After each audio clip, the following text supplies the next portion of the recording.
Calories in versus calories out. This is an argument that is old as time. It actually isn't that simple, unfortunately. There are many variables, and I'll give you two major variables today. Number one of them is having to do with your level of insulin sensitivity. Now, when it comes to insulin, insulin is a hormone. When you consume food, that food is broken down, and it is broken down into the smallest component of carbohydrates would be glucose. Glucose is sugar. When your body has glucose in the bloodstream, it actually stimulates this hormone called insulin. Many people think of diabetics when they think of insulin, but insulin is something that is identical in all of us, and it is secreted, and it basically grabs onto some glucose and is able to put it into our cells because then our cells can use glucose as energy. Now, being able to do that efficiently is very important, and the healthiest people in the world are very sensitive. So all of a sudden, as soon as the glucose goes up, the insulin is able to come in, grab it, and put it into the cell and do its job.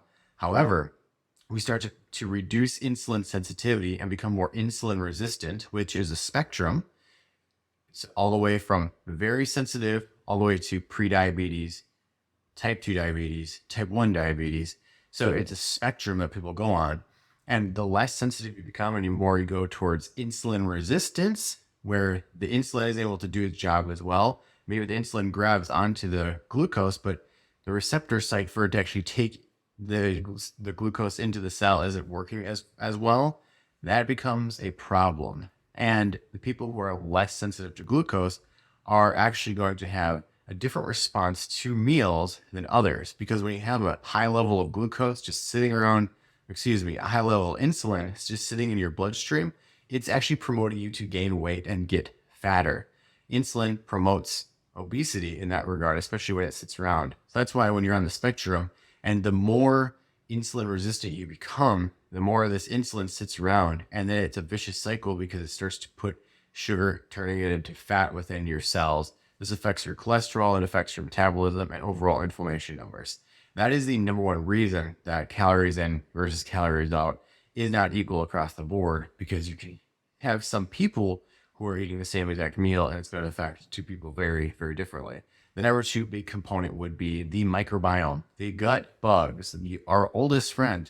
Literally from before we were born, we had bacteria in our gut that was helping us. And these are our friends. They help us produce vitamins.